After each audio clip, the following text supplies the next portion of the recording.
Olá, pessoal. Meu nome é Eli Matos. Estamos na terceira aula do curso de Fundamentos da Doutrina Espírita, um curso promovido pela comunidade espírita espírita.info, uma comunidade virtual com atividades somente na internet. E nessa aula 3 nós estaremos tratando do tema A Progressão dos Espíritos. O primeiro ponto nessa aula é reforçar a ideia espírita, o princípio básico espírita, de que todos os seres humanos, todos nós, somos espíritos.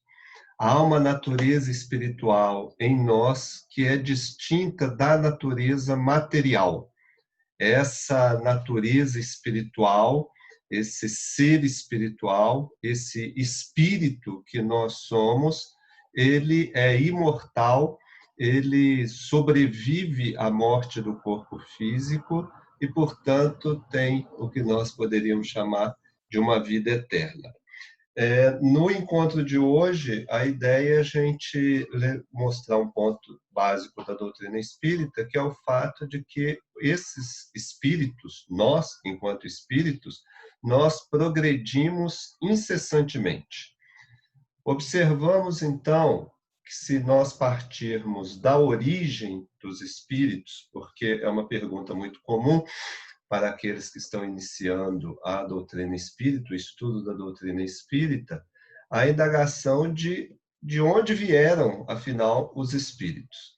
A resposta espírita, conforme nós já até vimos na aula anterior, na aula 2, é de que os espíritos são criados por Deus.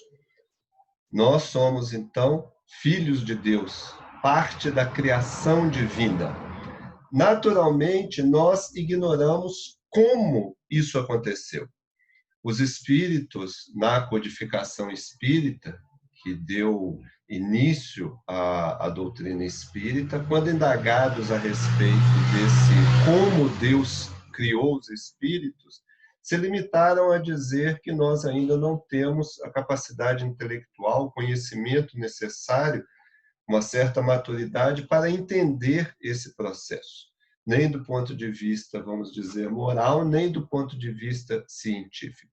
Então, é importante nós ressaltarmos que, embora nós ignoremos como esse processo se deu, é um ponto básico da doutrina espírita que ele se deu e que nós estamos aqui hoje vivendo como espíritos e progredindo como espíritos.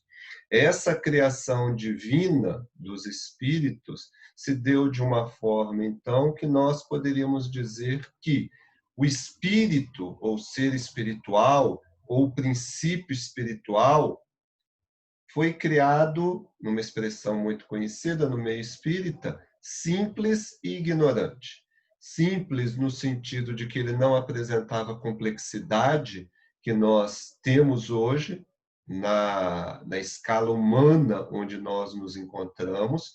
Isso implica dizer que, do ponto de vista espírita, os espíritos não foram criados como espíritos humanos, e por isso o nosso tema hoje é da progressão dos espíritos, e os espíritos foram criados ignorantes, ou seja, sem conhecimento, sem nenhum tipo de conhecimento, sem nenhum tipo de experiência. É através do processo evolutivo, do processo de progressão, que nós vamos superando essa simplicidade inicial e vamos cada vez mais nos tornando menos ignorantes, ou seja, conhecendo mais a respeito de nós mesmos e da realidade que nos cerca. Com relação à natureza dos espíritos, como já dissemos anteriormente, é importante ressaltar que, do ponto de vista espírita, o espírito é uma criação distinta da matéria. É como se, numa visão simplificada, nós pudéssemos dizer que Deus criou espírito, ou princípio espiritual, e matéria, ou princípio material. Essa distinção é fundamental no sentido em que, do ponto de vista da doutrina espírita, esses dois elementos gerais da criação, estiveram sempre interligados, sempre interconectados de alguma forma, mas têm naturezas distintas, no sentido de que o espírito não provém da matéria e nem o espírito gerou a matéria. São dois elementos da criação divina distintos e independentes em termos de criação e que estão interconectados desde esse princípio. Então, se a matéria é o elemento inerte da criação, nós podemos dizer, conforme os espíritos colocam em O Livro dos Espíritos, que os espíritos são os seres inteligentes da criação. Essa inteligência, naturalmente, é uma inteligência potencial, é a capacidade de aprender e de evoluir com o tempo e com a experiência. Conforme vimos, no processo da criação, os espíritos foram criados simples e ignorantes. Mas uma vez que possuem essa capacidade inerente do aprendizado, da experiência, do crescimento em termos intelectuais, se a gente puder dizer assim, nós vamos cada vez mais, com o passar do tempo e das vivências, adquirindo esses conhecimentos. Graças a esse atributo, que é um dos atributos principais do princípio espiritual, do espírito, que é a inteligência. Faz parte da natureza, então, dos espíritos essa progressão constante e ininterrupta que vai permitir, no intercâmbio, nessa interconexão com o elemento material, desenvolver gradativamente os potenciais espirituais que todos nós possuímos. Visto a origem e a natureza dos espíritos, vale a pena um comentário sobre a questão da forma, que é sempre uma questão curiosa, porque é comum nós ouvirmos algumas pessoas dizerem que, por exemplo, viram o espírito, ou a gente ouvir dizer que tal pessoa, tal médium tem a capacidade de ver os espíritos. Qual que seria a forma dos espíritos? É importante a gente entender que o espírito propriamente dito não tem forma definida. Quando nós pensamos em uma forma qualquer, nós estamos quase que imediatamente imaginando algo material. A nossa experiência é com a matéria e a nossa capacidade de imaginar as coisas, as formas, os elementos, vai estar sempre, de alguma forma, enviesado pela questão material. Então, na realidade, como o espírito, o ser espiritual, ele independe da matéria, ele é distinto da matéria, nós podemos dizer que ele, propriamente dito, não tem uma forma definida. Ainda no Livro dos Espíritos, os espíritos indagados sobre essa forma, sobre como os espíritos poderiam ser vistos, eles vão dizer que, caso fosse possível, seria para nós como uma chama, como um clarão, como um brilho. E a gente observa que mesmo essa analogia tem os seus problemas, porque uma chama, um clarão, ainda é uma forma material. Então, na realidade, quando os espíritos, as pessoas dizem que veem espíritos, ou que perceberam os espíritos, ou que os espíritos se mostram, na realidade é porque eles estão revestidos, se a gente pudesse dizer assim, ou vestidos, ou usando um outro corpo intermediário chamado perispírito. Esse corpo é tão importante no estudo dos fenômenos espirituais e para entendimento da doutrina espírita e das propostas da doutrina espírita, das propostas de explicação que a doutrina espírita nos dá, que merece um pouco mais da nossa atenção. O perispírito, então, é um corpo energético. É um corpo, se a gente pudesse, na falta de uma expressão melhor, dizer que é um corpo formado por energia. Isso para dizer que é um corpo que não é formado da mesma matéria que o corpo físico, o corpo material que nós usamos. Mas, ao mesmo tempo que falamos que é um corpo energético, de alguma maneira a gente pode dizer que também é um tipo de matéria.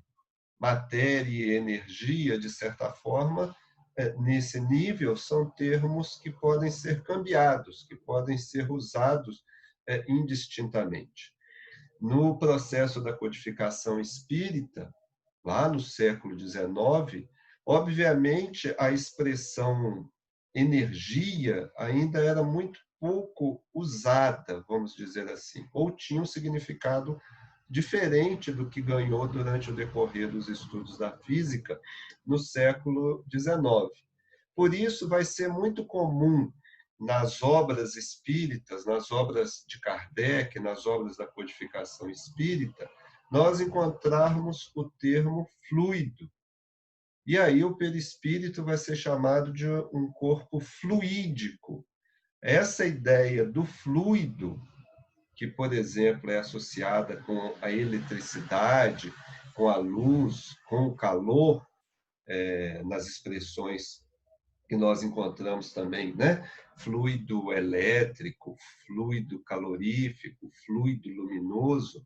Mas, para o final do século XX, se avançou no estudo da física e se percebeu, né? A gente não pode dizer que descobriu, mas que se percebeu, se conheceu melhor a ideia das ondas eletromagnéticas como uma expressão da energia.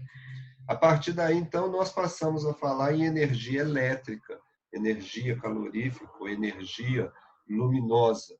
São formas de energia que se propagam através de ondas eletromagnéticas. Numa analogia, então, nós poderíamos dizer que o perispírito é um corpo formado por energias, embora nas expressões da codificação nós vamos encontrar essa expressão corpo fluídico. A ideia, então, é que é um corpo mais sutil, formado de uma matéria mais sutil que a matéria que nós temos no corpo físico, e que, de alguma forma, está sempre presente com o espírito. Desde o ponto em que nós possamos conceber a existência do espírito, mesmo na forma de princípio espiritual, esse princípio espiritual vai estar de alguma forma associado à expressão material, e nessa associação vai existir um elemento intermediário que a gente poderia chamar, entre aspas, em relação ao princípio espiritual, de um perispírito. Embora nós preferimos usar essa expressão para quando o espírito já está mais desenvolvido ao longo do seu processo evolutivo. Então, são dois pontos importantes para nós entendermos as propostas espíritas. Os espíritos estão sempre revestidos de um corpo semimaterial, de um corpo energético, de um corpo fluídico, com esse elemento intermediário, e ele está sempre presente. Assim fica fácil, um pouco mais fácil, a gente entender uma série de fenômenos, por exemplo, relacionados com a mediunidade. Uma série de fenômenos associados com a ação dos espíritos que nunca puderam ser explicados de uma forma mais esclarecedora pela falta de conhecimento desse elemento intermediário. Uma vez que nós consideramos a existência do perispírito e entendemos o papel que ele tem nesses fenômenos, uma série de explicações podem ser compreendidas a respeito dos fenômenos ditos fenômenos mediúnicos. A ideia é que no espiritismo o perispírito tem um papel tão importante que é estudado em diversos aspectos, sob diversas perspectivas diferentes.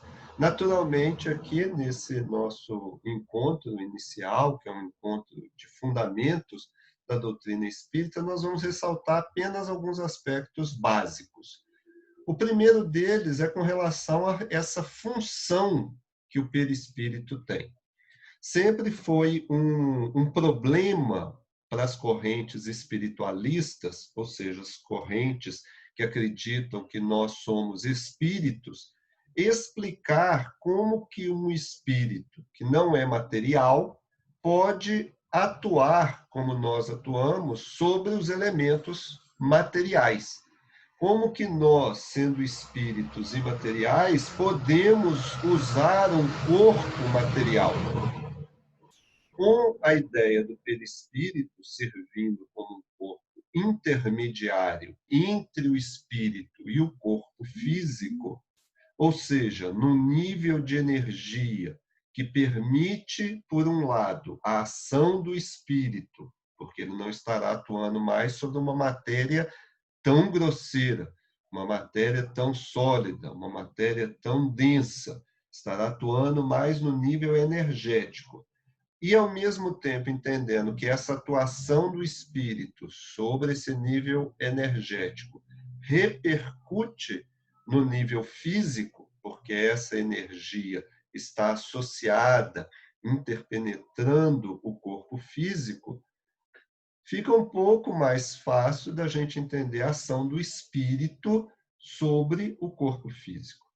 Se o espírito é o elemento inteligente, se o espírito é o elemento que pensa, se o espírito é o elemento que cria, essa realização do pensamento, da imaginação, da criação, vai se dar por essa transmissão, colocamos entre aspas, essa transmissão da ideia ou do pensamento, de tal forma que essa ideia ou pensamento, vibrando, atuando sobre a energia perispiritual, vai repercutir no corpo físico e vai permitir a manipulação, a ação no corpo físico. Essa é a primeira via, ou seja, do espírito para o corpo físico. Mas o perispírito tem a função na segunda via, que é permitir ao espírito saber, tomar conhecimento, estar consciente do que está acontecendo no exterior, do que está acontecendo fora de si. Porque através das sensações, das percepções que ocorrem no corpo físico, em especial associado ao sistema nervoso, que, de alguma forma, transforma as percepções que nós temos do exterior em sinais elétricos, sinais eletromagnéticos, energia, se a gente puder dizer assim. Essa energia também atua sobre o perispírito e essa repercussão no perispírito é sentida pelo espírito, que assim toma consciência do que está ocorrendo com o seu corpo e no ambiente onde ele está.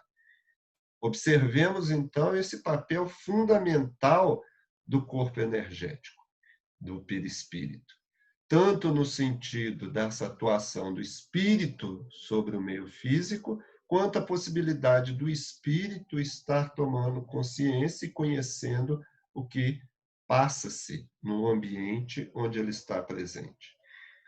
Além desse papel fundamental de intermediário entre o espírito e o corpo físico, é também estudada a função do perispírito como modelador da forma física.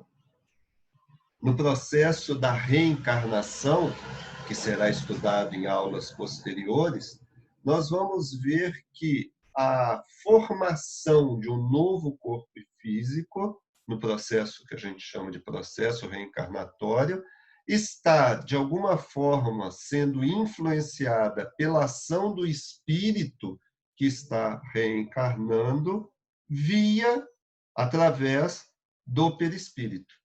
A estrutura perispiritual, As condições dessa estrutura perispiritual vão, de alguma forma, atuar sobre o novo corpo que está sendo formado, dando a ele uma forma, servindo então como um modelo, e por isso a ideia de um corpo ou de um campo modelador da forma física. Algumas pessoas perguntam, e a forma desse perispírito? Se ele é um corpo de energia, qual será a forma que ele tem, ou que ele assume?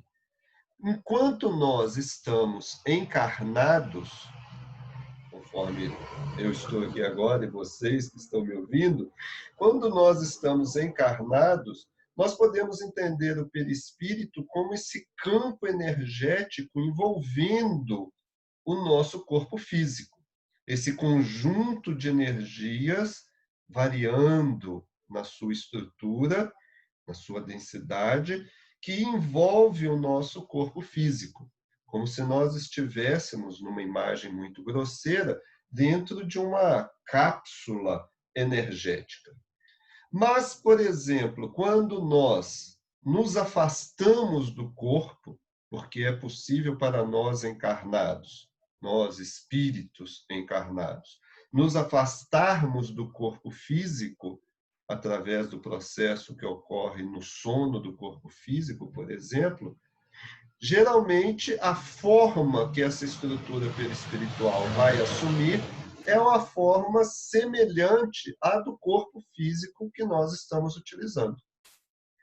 Da mesma forma, no processo da desencarnação, quando esse corpo físico morre e nós, como espíritos, somos desligados ou nos desligamos desse corpo físico, que já não pode mais sustentar a vida, nós, como espíritos agora desencarnados, na grande maioria das vezes, assumimos a forma semelhante ao corpo físico que acabou de morrer. Então, nos primeiros tempos em que nós estamos na chamada erraticidade, no plano espiritual, nós vamos, na grande maioria das vezes, claramente existem algumas exceções, mas na grande maioria das vezes estaremos aparentando, que é uma questão de forma, uma questão de aparência, aparentando a mesma aparência, estamos apresentando a mesma aparência que nós tínhamos enquanto reencarnados. O que, inclusive, vai possibilitar a identificação de alguns espíritos, por exemplo, por médiuns videntes, médiuns que têm essa possibilidade de ver os espíritos desencarnados. Um outro aspecto associado ao perispírito é, na falta de um termo melhor, porque o termo densidade tem um significado próprio nos estudos da física, mas apenas à guisa de analogia, nós podemos falar da densidade do perispírito, no sentido em que espíritos inferiores na evolução geralmente apresentam um perispírito, que a gente colocaria entre aspas, mais denso, ou seja, uma energia mais grosseira, uma energia mais próxima da matéria física com a qual nós estamos acostumados, nós que estamos encarnados. Quanto mais o espírito progride, quanto mais o espírito evolui, essa evolução se reflete na sua estrutura perispiritual. E o perispírito vai se tornando menos denso, mais sutil, como que formado por energias de uma frequência mais alta. Então, essa é uma distinção importante também, no sentido de entender que o perispírito varia de espírito para espírito, dependendo das condições individuais que cada um possui. E, finalmente, a gente poderia falar de uma característica física do perispírito, que é a coloração.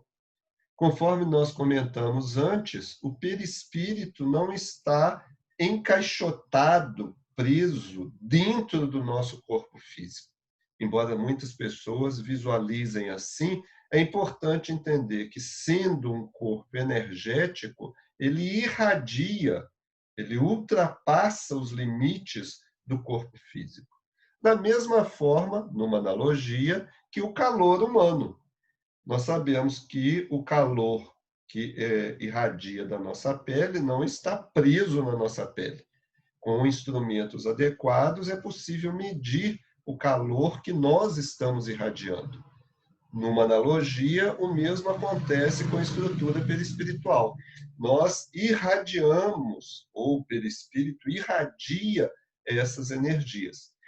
Para quem está vindo essa irradiação, os médiuns videntes ou clarividentes vão perceber essa irradiação com cores, com brilho, com movimento, com formas, de acordo com o pensamento, a emoção, os sentimentos do espírito, dono daquele perispírito. Então, a experiência mostra também que essa irradiação, esse campo de radiações, que comumente é chamado de aura, também varia com a evolução do espírito. Para os espíritos mais inferiores no processo da evolução espiritual, esse campo, essa energia é menos brilhante, com cores mais apagadas, relacionados, inclusive, com o que a gente comentou sobre a chamada densidade do perispírito. Para espíritos mais elevados, para espíritos superiores em evolução, essas energias são mais brilhantes, são mais coloridas, são mais vivas, se a gente pudesse dizer assim.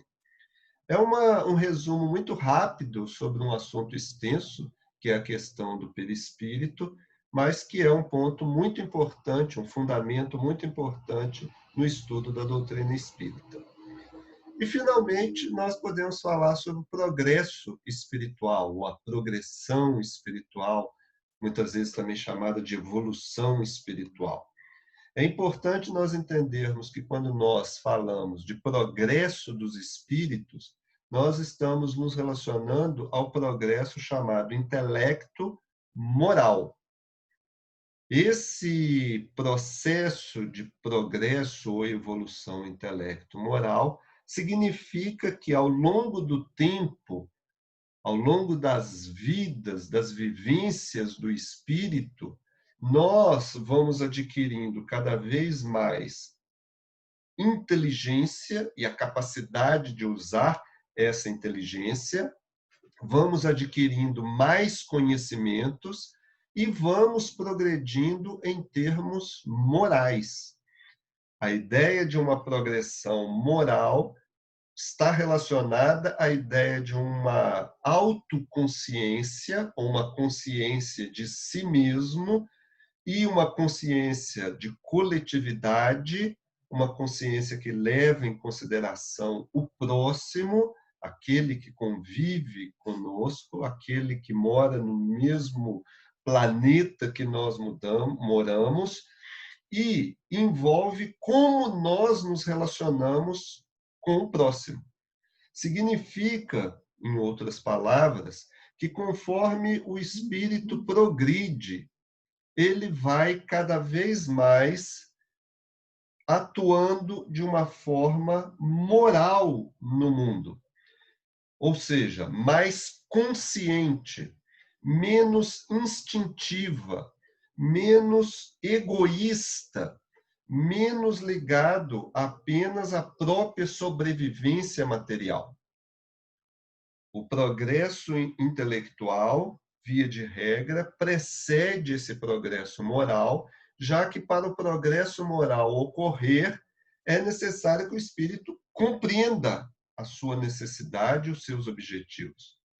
Então, numa série incessante de ciclos que nós vamos vivendo, não só no mundo espiritual, mas também reencarnados no mundo físico, nós vamos desenvolvendo essas capacidades e vamos crescendo, tanto em inteligência, conhecimento, quanto em moralidade.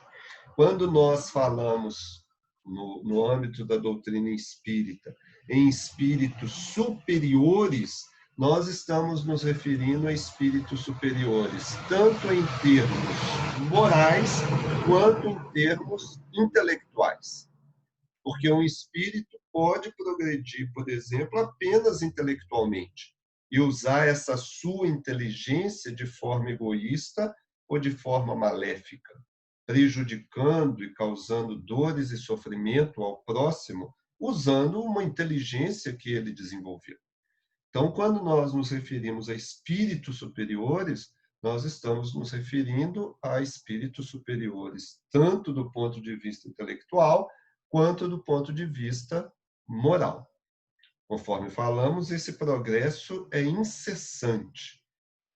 Nós fomos criados simples e ignorantes, num processo que, conforme dissemos antes, desconhecemos, lá como um princípio espiritual, e ao longo de milhões, quiçá bilhões, quiçá trilhões de anos, já que essa contagem do tempo escapa aos nossos sentidos espirituais, principalmente para nós que estamos reencarnados, a contagem de tempo em termos espirituais é muito distinta da relatividade em que nós estamos quando estamos encarnados, mas podemos imaginar que, se fosse no nosso tempo, seriam bilhões de anos de processo evolutivo, de processo de crescimento, de progresso incessante, para nós irmos adquirindo e acumulando essas qualidades intelectuais e morais numa série de reencarnações e vivências até alcançarmos uma perfeição relativa. Perfeição aqui, ou uma felicidade, no sentido intelecto-moral. Claro que isso se refere a uma etapa, e por isso nós chamamos de perfeição relativa, uma vez que a perfeição absoluta, se a gente pudesse conceber, seria Deus. Não há condições, e esse é um ponto importante na doutrina espírita, nós não vamos nos transformar em Deus, nós não vamos nos confundir em Deus. Nós vamos continuar progredindo incessantemente, aproximando o nosso entendimento cada vez mais da essência divina, mas a nossa perfeição será sempre relativa. Ao longo desse processo, então, dessas experiências, das dores, dos sofrimentos, do aprendizado e de todas essas condições que nós vivenciamos em milhões e milhões de anos, acumulando esse conhecimento que nunca se perde, que nós, em termos espirituais, nós nunca nos desfazemos dele, eles vão sendo acumulados de maneira inconsciente por nós enquanto espíritos e usado cada vez mais nas etapas seguintes, nós alcançamos essa perfeição possível, essa perfeição relativa, de acordo com o mundo em que nós estejamos vivendo temporariamente. Alcançada a perfeição possível naquele mundo, naquelas condições em que nós vivemos, nós passamos por uma etapa seguinte, ou por uma fase seguinte, em que o progresso continua de talvez uma forma, talvez inimaginável para nós, porque nós não temos parâmetros para isso, mas a ideia é que esse progresso continua incessantemente. E isso constitui o que nós chamamos de progressão dos espíritos, que foi o tema da nossa terceira aula do curso de Fundamentos. Nós agradecemos a atenção de todos que nos acompanharam até aqui e incentivamos que continuem perseverando, acompanhando os estudos e, tendo dúvidas, sugestões, acessem o nosso site espírita.info e façam contato conosco para nós mantermos esse intercâmbio. Obrigado a todos e até a próxima.